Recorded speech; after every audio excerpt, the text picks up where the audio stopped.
दोस्तों, गद्दी के सेवादार चैनल में आपका हार्दिक स्वागत है। आज मैं बात करता हूँ एक ऐसे रहस्य पर जिसको सुनकर आपकी आंखें खुली की खुली रह जाएंगी। क्योंकि बात है सिद्धधारी मसान बाबा बीर बुलाकी के बारे में। क्या वाकई बाबा बीर बुलाकी गलत शक्ति हैं? क्या वाकई इनको गलत में भेजकर किसी भी बहन बेटी से गलत क्रिया को अंजाम दिया जाता है? क्या ये सब कुछ गलत गलत करने में ही माहिर है? आज जो समाज इनको हे दृष्टि से, भय और आशंका की दृष्टि से देखता है, या आज जो इनको बुरी बुरी गाली देकर के बदनाम किया जाता है, क्या वाकई में ये ऐसे हैं? या कहीं ऐसा तो नहीं कि गलत कर्म करे कोई और नाम बुलाकी का बदनाम किया जा रहा हो? दोस्तों, यदि यह सब आप जानना चाहते हो तो वीडियो को अंत तक जरूर सुन लेना। मैं आज यहाँ एक ऐसे रहस्य से पर्दा उठाने जा रहा हूँ जो पूरे यूट्यूब पर किसी ने नहीं बताया होगा। अरे, जब बाबा बीर बुलाकी मसान को सैयद कमाल खान ने माता काली की शक्ति से वह मुसलमानी कलमे पढ़कर के कुआं में बंदिश कर दिया है और वो वहां बंदित होकर पड़े हुए हैं, तो फिर ये बाहर कैसे आ गए? और नहीं आए तो फिर भगत सियाने तंत्र में किसको भेज रहे हैं? वो कैसे कह देते हैं कि तुम्हारे घर पर बुलाकी बिठाया गया है? वो कैसे कह देते हैं कि वो तुम्हारे घर पर बुलाकी मसान को छोड़ रखा है? अरे, जब वो कुएं में बंदित हैं तो वो कैसे किसी के घर पर पहुंच गए? दूसरा, एक छोटा बच्चा जो कि 5-7 साल का ही ये भगत लोग बता रहे हैं, वह कैसे किसी के साथ सहवास कर सकता है? क्योंकि इस उम्र में तो बच्चे के अंदर ये गुण होते ही नहीं है। और मैं मान भी लूं कि आज के बच्चे तो 5G की तरह के हैं, सब कुछ जानते हैं, लेकिन ये बात तो आज से 300-400 वर्ष पुरानी है, जब तो इस क्षेत्र में ध्यान बच्चों का था ही नहीं। या यूं कह लो कि सेक्स के बारे में जानकारी भी होती थी तो वो लड़का लड़की को शादी के बाद होती थी। फिर कैसे एक बच्चा गलत कर्म कर सकता है? दूसरा, जिस घर में बुलाकी का लक्षण होता है, वहां भक्तों का ये कहना है कि बाबा जब गंदे में होते हैं या गंदे में छोड़ रखे हैं तो वहां अपनी ही बहन बेटियों के साथ सहवास के सपने आते हैं। किंतु बुलाकी की तो कोई बहन बेटी ही नहीं थी, उनके तो कोई चाचा ताई आदि ही नहीं थे, और थी वे तो उनका उन्हें ज्ञान नहीं था। उन्हें तो ये भी नहीं पता था कि उनके माता पिता कौन हैं, उनके रिश्तेदार कौन हैं। वो तो इन सब से अनभिज्ञ थे। फिर सपनों में अपनी ही बहन बेटी या जानकार महिलाओं के साथ सेक्स करने की प्रवृत्ति उनके अंदर कैसे आ सकती है? कहीं ऐसा तो नहीं कि ये सब बुरे कर्म हरिया गुरु करता हो और इसी दुष्ट कर्म को देकर के बुलाकी बाबा ने हरिया गुरु को मारा हो? दोस्तों, तुम ही सोचो, क्यों कोई व्यक्ति अपने उस गुरु को मारेगा जिससे वह ज्ञान सीख रहा है, जिसके यहाँ उसे शरण मिल रही है, जिसके यहाँ उसे पेट भरने के लिए 2 वक्त की रोटी मिल रही है, जिसके यहाँ वह अनाथ नहीं है? कहीं वो खलनायक हरिया गुरु ही तो नहीं थे जो बहन बेटी के रूप में हमारे रूह में घुस करके हमारे ही द्वारा सपनों में संभोग करता है? कहीं ऐसा ही कृत्य करते हुए बाबा बीर बुलाकी ने हरिया गुरु को देख तो नहीं लिया था? क्योंकि उस वक्त उनकी बेटी उनको खाना देने आई और हरिया गुरु की बेटी बाबा बीर बुलाकी मसान की हम उम्र थी। साथ साथ खाना खाते पीते बैठते उठते खेलते, और जब इस तरह से बच्चे रहते हैं तो उनमें एक अथाह प्रेम बन जाता है। दोस्तों, बच्चों के मन बड़े ही पवित्र रहा करते हैं। कहीं हरिया गुरु ने ही अपनी बेटी से गलत व्यवहार करना तो नहीं चाहा जिसको कहीं बाबा बीर बुलाकी ने देख लिया हो, और इस कारण बाबा बीर बुलाकी ने उनका वध कर दिया और उनकी छाती को फाड़ करके खून पी लिया। क्योंकि खून पीने की चाहत व्यक्ति के अंदर तभी पनपती है जब उस व्यक्ति को बहुत ही घृणित कार्य करता देखा। उदाहरण के तौर पर द्रौपदी ने भीम से ये कहा था कि हे कुंती पुत्रो, मैं मेरे केसों को जब तक नहीं बांधूंगी जब तक तुम इस दुशासन की छाती का खून मेरे केसों से ना लगा दे, क्योंकि उस दुशासन ने द्रौपदी के साथ अनाचार किया था।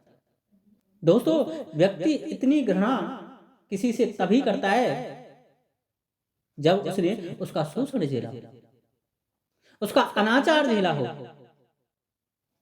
उसका अत्याचार झेला हो, या अपनों के प्रति शोषण झेला हो। और घृणा व्यक्ति बुरे इंसान से ही करता है, अच्छे इंसान से नहीं। दूसरा, ये भक्त लोग ये कहते हैं कि जी बाबा तो सिर्फ लड्डू से ही मान जाता है, तो फिर ये शुगर का भोग कौन ले रहा है? कहीं ये भोग हरिया मेहतर ही तो नहीं लेता? क्योंकि मेहतरों का पसंदीदा भोग भी शुगर का ही मांस खाना है, और हरिया मेहतर था, ये स्पष्ट है। दूसरी बात यह है कि फिर मेहतरों ने इन्हें क्यों पूजा, अर्थात बाबा वीर बुलाकी को मेहतरों ने क्यों पूजा? तो दोस्तों, इसके पीछे का कारण ये था कि जब हरिया गुरु मर गया था तो उन्होंने उसकी बेटी व माँ को यह आश्वासन दिया कि मैं आपके घर की सदा रक्षा करूंगा, क्योंकि उनके प्रति उनका लगाव था। उन्होंने उसको 2 वक्त की रोटी दी थी, उन्होंने उनको आश्रय दिया था। और दोस्तों, यदि वो तो इंसान थे, यदि कुत्ते को भी 2 वक्त की रोटी दी जाए तो वह तुम्हारे घर की रक्षा जरूर करेगा। इसीलिए बाबा वीर बुलाकी ने उनको ये वचन दिया था कि मैं तुम्हारे अंश और वंश की रक्षा करूंगा। आप जब भी मुझे मुसीबत में याद करोगे, मैं तुम्हारी सहायता करने के लिए जरूर आऊंगा। और इस तरह दोस्तों, जैसे जैसे उस हरिया गुरु का अंश वंश बढ़ा, वैसे वैसे बाबा वीर बुलाकी भी उनके रक्षा के वचन से प्रतिबद्ध होने के कारण उनके अंश वंश में फैलते चले गए। और इस तरह बाबा वीर बुलाकी मेहतर समाज में पहुंचते चले गए। लेकिन बात आती है कि अपनों पर व अपने पूर्वजों पर कोई उंगली कैसे उठाए? कोई कैसे यह कह सकता है कि जी हमारी बहन के साथ हमारा बाबा व पिता गंदा कार्य करता है? वो कैसे कह सकते थे कि ये गंदा गंदा कार्य करने वाला उनका खुद का ही पूर्वज हरिया गुरु है?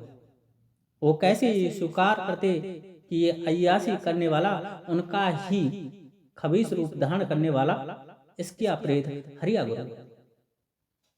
और इसको ही ये भगत लोग शुगर का भेंट देकर तुम्हारे घर पर भेजते हुआ हटाते और गाली देते हैं बेचारे उस राजपूती अंश को, जो सही मायनों में धर्म का देवता है, जिसने अधर्म पर चलने वाले अपने गुरु को भी नहीं बख्शा और आज भी नहीं बख्शते हैं उन हरिजन भक्तों को, जो कि बाबा वीर बुलाकी के नाम से इस हरिया गुरु रूपी इसकी प्रेत को दूसरों का गलत करने के लिए उनके घर पर उन पर उनकी बहन बेटियों पर लगाते हैं। दोस्तों, मैंने मेरे जीवन में तमाम ऐसे किस्से सुने हैं इन भक्तों के, जो लोगों पर इनके नाम से इसके अप्रेत हरिया गुरु को सुगर की भेंट बलि देकर के लगाते हैं, उसकी बहन बेटियों से गलत गलत कर्म करवाते हैं। लेकिन ये राजपूती अंश उन सब का हरिया गुरु की ही भांति निर्मम अंत कर देता है। इसी कारण मैं इसे न्याय का देवता कहकर के संबोधित करता हूँ। दोस्तों, दूसरों के साथ न्याय करने वाले के साथ हमेशा अन्याय ही होता है, तभी तो यमराज की पूजा नहीं की जाती और उनको क्रूर व दुष्ट देवता समझा जाता है। ऐसे ही शनि देव को क्रूर व खतरनाक कहते हैं, लेकिन ये दोनों वो हैं जो अपनी शक्ति का लोहा हम लोगों से जबरदस्ती मनवा लेते हैं। तभी तो आप शनि देव को देख करके लंबी दंडवत लगा देते हो और बोलते हो कि महाराज अपनी कृपा में दृष्टि हम पर सदा बनाए रखना। कभी भी अपनी कुदृष्टि मत रखना, क्योंकि कुदृष्टि का भय तुम्हें है, और भय बिन कभी प्रीत नहीं होती। इसी भय के कारण तुम शनिदेव को पूजते हो। वैसे ही वह के कारण आप बाबा वीर बुलाकी के आगे नाक रगड़ते हो और मानते भी हो कि हाँ, कोई वीर है जिसका डंका आज चारों तरफ मचा हुआ है। लेकिन दोस्तों, मैं यहाँ सिर्फ इतना कहना चाहूंगा कि जिस तरह शनि देव को क्रूर व खतरनाक ग्रह बताकर पंडितों ने तुम्हारे अंदर भय फैला करके अपनी दुकानदारी व पैसे कमाने का साधन बना लिया, वैसे ही बाबा वीर बुलाकी को खतरनाक, खौफनाक व गलत देव बताकर शानो तांत्रिकों ने तुम्हारे अंदर इनका भय फैलाकर अपने पेट पालने का जरिया बना दिया। वरना ये देव इतना सच्चा व न्यायप्रिय है जिसका कोई जवाब नहीं।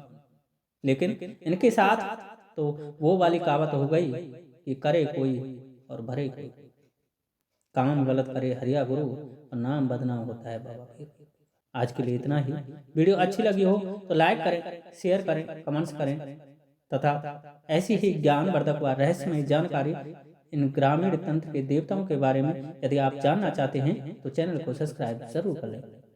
जय श्री राधे, जय श्री कृष्णा, जय माता की, जय गद्दी के सेवादार।